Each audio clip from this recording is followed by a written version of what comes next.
el acetil-CoA y el oxalacetato. Por la enzima citrato sintasa se forma el citrato. Y el citrato se deshidrata. Hola a todos nuevamente, estamos con un nuevo video para el canal. En este caso traemos el tema de la espirometría, ¿sí? Este tema va a estar dividido en dos videos. El que están viendo a continuación va a ser la parte teórica de dicha prueba y en el siguiente video haremos algunos ejercicios que vendría siendo la parte práctica de la espirometría. Así que empecemos viendo los tópicos de esta primera parte. Primero que todo iniciaremos hablando de cuáles son los volúmenes y capacidades pulmonares. Eso será un repaso muy breve. Luego miraremos cómo es la maniobra espirométrica, cómo es que se tiene que realizar de forma correcta. Luego de esto miraremos cuáles son las variables que vamos a medir en una espirometría y para qué me sirve cada una de ellas. Luego miraremos cómo hacer la evaluación de dichas variables, cómo saber si la espirometría está bien realizada. Luego de esto miraremos un algoritmo para poder interpretar algunos de los patrones espirométricos. Luego vamos a ver la severidad de estos mismos patrones. Miraremos algunas gráficas de tipo de obstrucción de vías aéreas superiores. Y por último, que eso será para el siguiente video, los ejercicios, la parte práctica. Así que empecemos hablando rápidamente de cuáles son los volúmenes y capacidades pulmonares, ¿sí? Recordemos que en nuestro pulmón tenemos unos volúmenes, que es lo que inspiramos y exhalamos de aire normalmente, ya sea con esfuerzo o sea sin esfuerzo. Y tenemos lo que son las capacidades, que las capacidades pulmonares son la suma de dos o más volúmenes pulmonares. Así que tenemos lo que es el volumen corriente, que es aquel volumen de aire que respiramos normalmente sin ningún tipo de esfuerzo adicional. Tenemos lo que es el volumen de reserva inspiratorio, será ese volumen que podemos inspirar, ¿sí? Después de una respiración normal. Tenemos lo que viene siendo el volumen de reserva expiratorio, que será ese volumen de aire que podemos exhalar.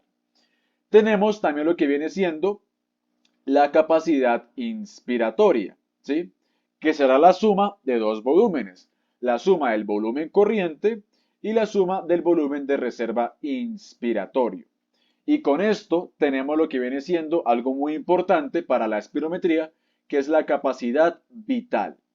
Que la capacidad vital, básicamente, hablando muy brevemente, será como esa cantidad de aire que puede entrar y salir de nuestro pulmón. Y aquí básicamente será la suma del volumen corriente, la suma del volumen de reserva inspiratorio y la suma de reserva expiratorio. Estos volúmenes y esas capacidades son las que podemos medir con la espirometría. ¿Listo? Ya que adicionalmente tenemos otro volumen, que es el volumen residual, que será ese volumen de aire que se encuentra en nuestro pulmón que nunca podremos sacar hasta que fallezcamos, ya que ese es el famoso, entre comillas, el último aliento. ¿Y por qué digo que la espirometría no puede calcular este volumen? Ya que para poder calcular dicho volumen, volumen residual, necesitamos hacer otra prueba, que es la prueba de pletismografía, que vendría siendo esta de acá. Y esto es importante ya que tenemos otra capacidad que es la capacidad pulmonar total, que si nos damos cuenta la capacidad pulmonar total me abarca la capacidad vital más el volumen residual. Por ende, la espirometría no me puede medir la capacidad pulmonar total. En cambio, ¿qué sí me puede medir la capacidad pulmonar total? El pletismógrafo. ¿Listo?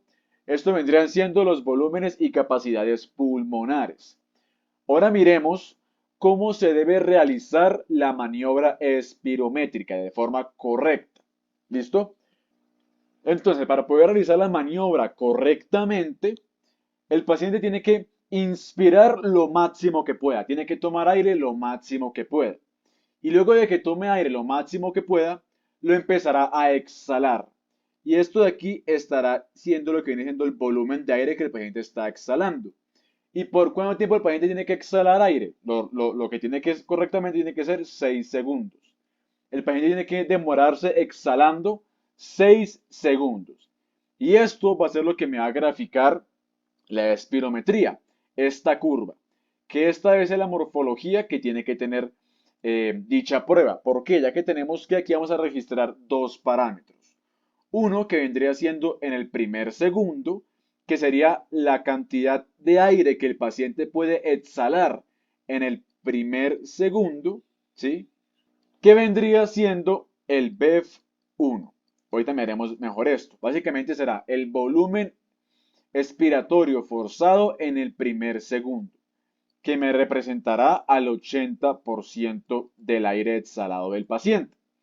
Y luego de que el paciente bote esa cantidad de aire en el primer segundo, tiene que formarse una meseta, que es lo que tenemos acá, en el cual el paciente sacará mucho menos cantidad de aire, ¿sí? En los 5 segundos restantes, que eso me corresponderá al 20% del aire que el paciente ha inspirado. Así que aquí tendremos que este punto, cuando se terminen los 6 segundos, me equivaldría a la capacidad vital forzada. Y si nos damos cuenta, la capacidad vital viene siendo la suma de estos volúmenes. Pero pues decimos que es forzada ya que el paciente está exhalando forzadamente.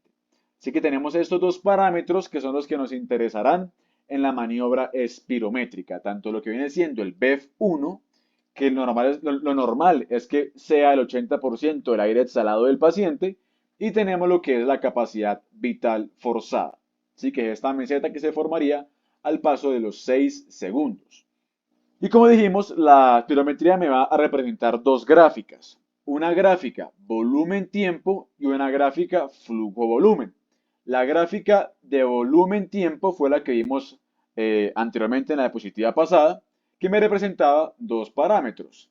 El BEF1, que va a ser ese volumen expiratorio forzado en el primer segundo, y la capacidad vital forzada, ¿sí? Y tenemos la curva de flujo-volumen, que nos mide también dos parámetros. Lo que es el pico expiratorio máximo, ¿sí? Que será esa cantidad máxima de volumen que el paciente podrá exhalar en términos de volumen, en términos de litros, ¿sí? Y también tenemos lo que viene siendo la capacidad vital forzada, que será lo último que el paciente logra exhalar de aire al cabo de 6 segundos. Y miremos cuáles son esas variables a medir en la espirometría.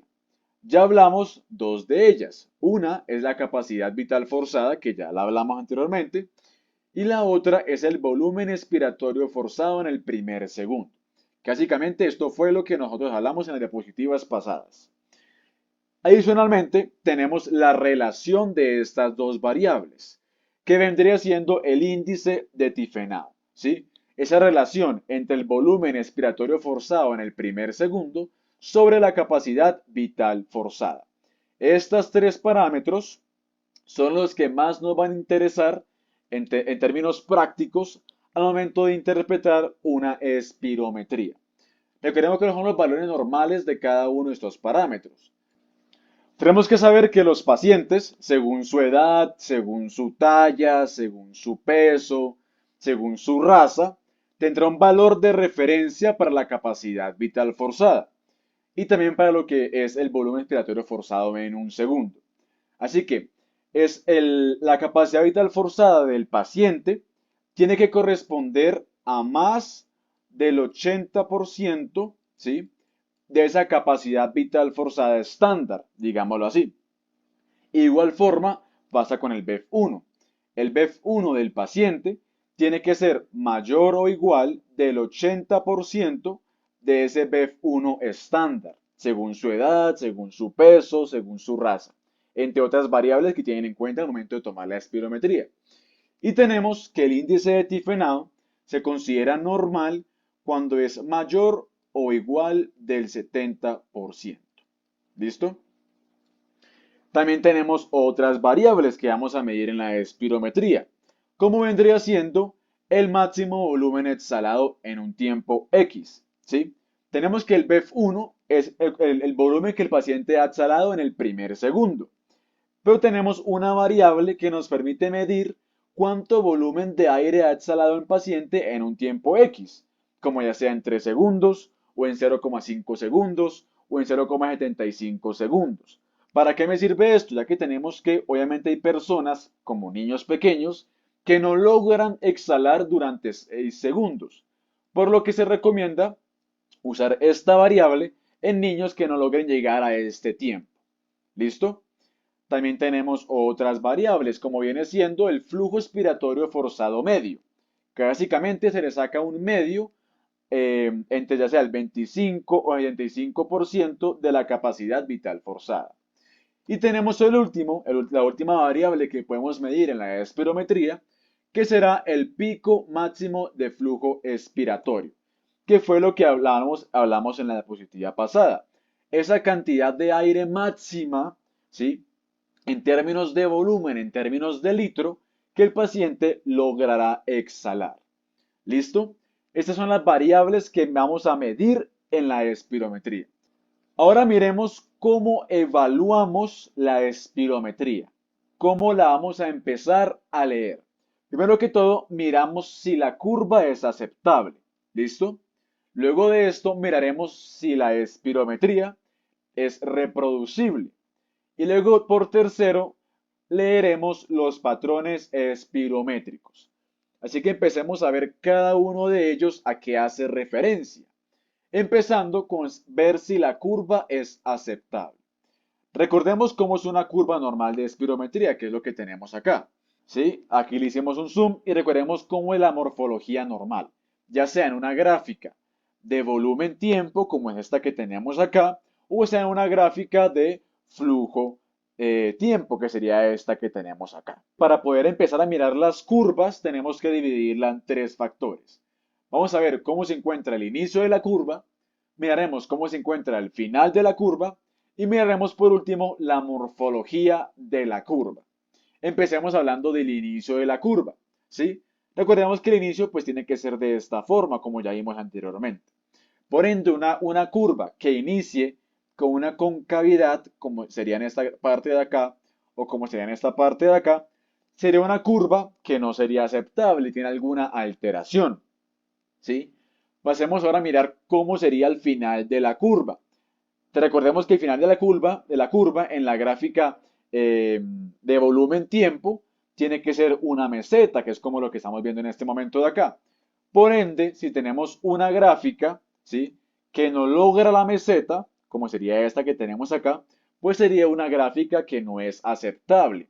O también si tenemos la gráfica como esta que tenemos acá, que si nos damos cuenta lo normal es que tenga esta morfología, si por algún motivo tiene una concavidad, como es esto que tenemos acá, pues también vendría siendo una curva que tampoco es aceptable. Y por último, miremos cómo debe ser la morfología de la curva. ¿Listo? Recordemos las curvas normales que tienen esta morfología. Si encontramos alguna curva con alteraciones, como viene siendo esto que tenemos acá, como estas ondas, ¿sí? Que no hacen que la curva sea uniforme, sino que tiene como picos, puede ser que el paciente o tosió durante la prueba o introdujo su lengua en el tubo de la prueba, ¿sí? O entre otras causas que me pueden generar una morfología alterada de la prueba. Entonces, ¿qué pasa si tenemos una curva que no es aceptable? ¿Qué tenemos que hacer? Tenemos que repetir nuevamente la espirometría. Ahora pasemos al segundo ítem. ¿Listo? Ya miramos si la curva es aceptable. Ahora miremos si la espirometría es reproducible. En resumen, ¿a qué me hace referencia la palabra reproducible en la espirometría? Y es que básicamente haremos tres pruebas de control, que son las que tenemos acá. Y es que básicamente será que entre las tres pruebas, listo, los valores no me den con mucha diferencia, que me den una diferencia de más o menos 10, que digamos un valor, una curva me dé así, como esta que tenemos acá, otra también me dé parecida, y también la tercera me dé parecida, eso sería reproducible. ¿Qué sería no reproducible? Tenemos una curva que me da así, que sería lo normal, pero tenemos otra curva que me da así, pero tenemos otra curva que me da así. Esto sería no reproducible. Lo normal es que los valores, ¿sí? Tengan una relación cercana entre sí, entre los mismos valores de las tres espirometrías que realizamos. Y ahora miremos por último, luego de ver si la curva es aceptable, luego de ver si es reproducible la espirometría, tenemos que leer los patrones espirométricos. Y recordemos que tenemos tres patrones espirométricos. Un patrón obstructivo, un patrón restrictivo y un patrón mixto, que serán los dos patrones combinados. Así que veamos cómo podemos reconocer estos patrones en las gráficas, en las curvas. Usaremos la curva de flujo-volumen. ¿Listo? Recordemos que esta es la morfología normal de la curva. ¿Sí? Vemos que desciende rectamente, ¿sí? Como una pendiente. Pero si tenemos que la curva empieza a descender como con una concavidad, como esto que tenemos acá, ¿sí? Estamos frente a un patrón obstructivo. Un patrón obstructivo. Veamos ahora cómo es el patrón restrictivo, cómo se grafica este patrón. Igualmente en la gráfica de flujo-volumen. Aquí tenemos lo que viene siendo la curva normal, cómo empieza a ascender, cómo empieza a descender.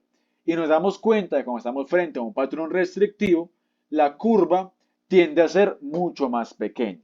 ¿Listo? En el patrón obstructivo encontramos una concavidad. En el patrón restrictivo, la curva tiende a ser más pequeña. Por ende, en el patrón mixto, que dijimos que era una suma de los dos patrones, pues la curva tendrá ambas morfologías. Tanto de un patrón obstructivo, como tiene una concavidad, tanto será de menor tamaño, será más pequeña. ¿Listo? Ahora veamos el algoritmo, ¿listo? Para poder identificar estos patrones espirométricos. ¿Cómo inicia el algoritmo? Como ya vimos, ¿listo? Vemos si la curva es aceptable. Si lo es, miramos si la curva es reproducible. Recordemos que si ambos no lo son, toca repetir la prueba. Así que supongamos que tenemos curva aceptable y que la curva es reproducible. ¿Qué es lo primero que vamos a mirar? ¿Listo? En la espirometría, el índice de Tifenau. ¿Listo? Recordemos que el índice de Tifenau se considera normal cuando es mayor o igual al 70%. Así que tenemos dos opciones. O que sea mayor o igual al 70%, como esto que tenemos acá, o que sea menor del 70%. Vámonos por el lado de que es mayor o igual al 70%, que sería esto que tenemos acá. Por ende, si tenemos que el índice de Tifenau es menor al 70%, vemos que el patrón no va a ser obstructivo, no será obstructivo. Así que pasaremos a ver la capacidad vital forzada. Y recordemos que la capacidad vital forzada, lo normal es que sea mayor o igual al 80%. Por ende, si tenemos una capacidad vital forzada normal, o sea, mayor o igual al 80%, estamos frente a un patrón normal. ¿Listo? Pero el caso contrario, tenemos índice de Tifenau normal. ¿Listo? Pero tenemos capacidad vital forzada disminuida, capacidad vital forzada menor al 80%. Estamos frente a un patrón restrictivo. ¿Listo? Patrón restrictivo. Ahora vámonos al otro extremo. Miramos nuevamente el índice de Tifenau y tenemos un índice de Tifenau disminuido, menor del 80%. Cuando el índice de Tifenau se encuentra disminuido, estamos frente a una obstrucción. Por ende tenemos dos opciones, que sea un patrón obstructivo o que sea un patrón mixto. Miremos cómo podemos saber qué tipo de patrón es. Miraremos nuevamente la capacidad vital forzada.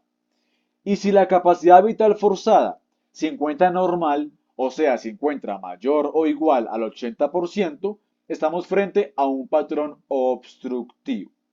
¿Listo? Pero si por el caso contrario tenemos índice de Tifenau disminuido, listo, hay una obstrucción, pero veamos de qué tipo. Así que miremos la capacidad vital forzada y nos damos cuenta que la capacidad vital forzada se encuentra disminuida, se encuentra menor del 80%. Por ende, tenemos ambos parámetros disminuidos, tanto el índice de Tifenau como la capacidad vital forzada. Así que este sería el algoritmo para poder definir qué tipo de patrón espirométrico estamos hablando. Si es restrictivo, si es obstructivo o si es mixto. Y luego de saber qué tipo de patrón tenemos, pues tenemos que ver qué severidad tiene dicho patrón. ¿Listo? ¿Qué tan severo es el patrón? Ya sea un patrón obstructivo, ya sea un patrón restrictivo o sea un patrón mixto con ambos tipos de patrones combinados. En ambos casos tenemos que los valores van a ser iguales, si nos damos cuenta, en ambos casos, en ambos patrones.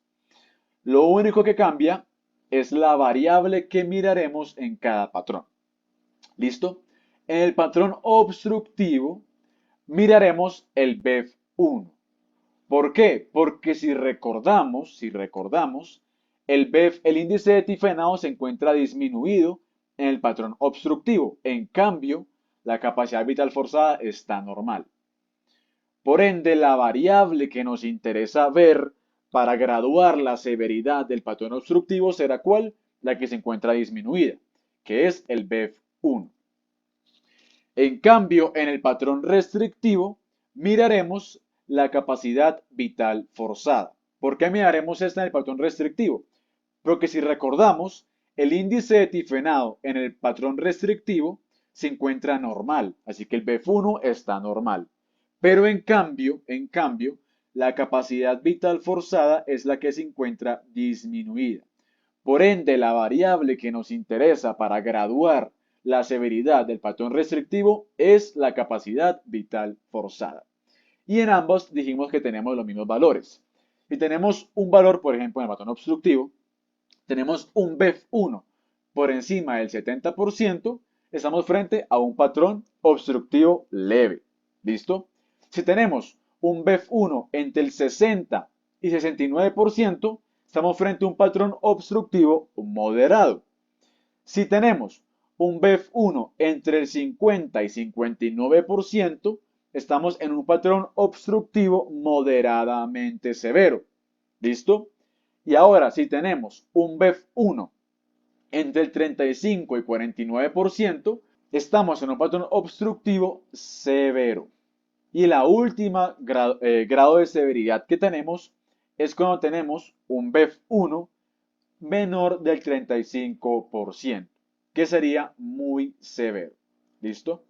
En el caso del patrón restrictivo es exactamente igual, pero mirando la capacidad vital forzada. ¿Listo? Y ahora por último, miremos cómo se vería gráficamente las obstrucciones de las vías aéreas, ya sea central o sea superior. ¿Listo? Tendremos tres tipos de gráficas, ¿ok? La primera, cuando hay una obstrucción fija. Por ejemplo, tenemos un tumor fijo en la vía aérea. ¿Cómo se vería la gráfica? ¿Listo? Recordemos que la gráfica normal viene siendo básicamente de esta forma que tenemos así. ¿Listo? Básicamente sería algo así, muy rápidamente. La parte de arriba, esta parte de acá, hace parte de la expiración, el proceso expiratorio. ¿Listo? Y la porción inferior hace parte de la inspiración, Por ende, cuando hay una obstrucción fija, tenemos que la gráfica está alterada tanto en la expiración como en la inspiración. Si comparamos, tenemos que ambos lados están pequeños. ¿Listo? Ambos están como un óvalo. ¿Sí? Eso es lo más fácil de poder asimilar. Tenemos la forma de un óvalo. Tenemos otra variable, que es la variable extratorácica, que básicamente es cuando hay una disminución del asa inspiratorio. ¿Listo? Es algo que posiblemente se encuentre en la laringe que me impida el proceso inspiratorio, me impide poder tomar aire. Por ende, la gráfica expiratoria o la curva expiratoria se encuentra normal. Si nos damos cuenta acá, está bien. Pero la gráfica de la inspiración se encuentra pequeña, se encuentra disminuida con esta morfología, como en esto que tenemos acá. ¿Listo? Parece como si fuera una piedra, básicamente. Y ahora miremos la última variable, que es una variable intratorácica. ¿Listo? En la cual básicamente hace referencia cuando hay una disminución del asa expiratorio. ¿Listo? Cuando hay algo que tenemos dentro del tórax que me genera un colapso de la vía aérea. Por ende, la parte o la porción expiratoria de la gráfica se encuentra disminuida, pero la porción inspiratoria se encuentra bien. Tiene una forma como si fuera esa típica imagen de iceberg, ¿no? Que tenemos la punta del iceberg y que empieza a descender como una especie de cono. Así que serían las tres morfologías de una obstrucción de la vía aérea. Tanto una obstrucción fija, que se me afectan tanto la expiración como la inspiración, una variable extratorácica, que únicamente se me afecta la inspiración, y una variable intratorácica, que únicamente se afecta la expiración. Y por último, ya para poder terminar, que será lo último que tenemos que ver en la espirometría, será la prueba con el broncodilatador. Ver si el paciente mejora con broncodilatador o si no mejora con broncodilatador, que es la famosa prueba, es la famosa espirometría pre y post. ¿Listo? Que será criterio diagnóstico para EPOC. Así que, ¿cómo haremos esta prueba? El paciente realiza una espirometría pre, ¿listo? Sin broncodilatador. Luego de dicha espirometría, el paciente va a realizar 4 puff de salbutamol, que recordemos que es un SABA, es un agonista beta 2 adrenérgico, el cual tiene que ser de 400 microgramos cada puff. ¿Listo? Luego de esos 4 puff, el paciente tiene que esperar de 15 a 20 minutos. De 15 a 20 minutos para que eh, el salbutamol haga efecto. Y luego repetiremos la espirometría, que sería la espirometría post-broncodilatador. Y esta espirometría post-broncodilatador tiene que cumplir 2 criterios. ¿Listo? Me tiene que cumplir ambos criterios para que sea positivo. Así que me tiene que cumplir ambos criterios. ¿Y cuáles son dichos criterios? Y es que tenemos que tiene que haber una reversibilidad, o sea, tenemos que tiene que haber una mejora mayor o igual al 12%, listo, ya sea o en el BEF1 o en la capacidad vital forzada. Puede ser en los dos también. ¿Y cómo sabemos esto? Con una fórmula muy sencilla. ¿Listo? Tomamos el BEF1 postbroncodilatador. ¿Listo? Le restamos el valor del BEF1 prebroncodilatador. ¿Listo?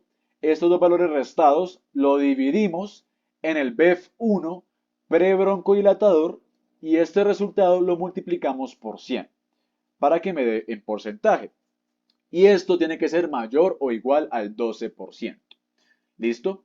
Y el segundo criterio que me tiene que cumplir es el incremento del BEF1 o de la capacidad vital forzada en más de 200 mililitros. ¿Listo? ¿Cómo sería esta operación? Muy sencillo. Si tomamos el BEF1, pues sería una resta muy fácil. El BEF1 postbroncodilatador menos el BEF1 prebroncodilatador. Este valor que ahí siempre me va a dar en litros, ¿listo? Por ende lo multiplicamos por 1000 para pasarlo a mililitros y esto me tiene que dar mayor a 200 mililitros. Sé que puede ser un poco confuso, pero en el siguiente video que hagamos la práctica se va a entender mucho mejor. Así que para decir que la prueba post-broncodilatadora fue positiva, me tiene que cumplir 2 de estos parámetros, tanto que sea reversible como que haya un incremento de más de 200 milímetros. ¿Listo? Así que esta sería para ver la prueba del broncodilatador. Y nada, eso sería todo por la primera parte de este video, en el cual hablamos de lo que viene siendo la teoría de la espirometría.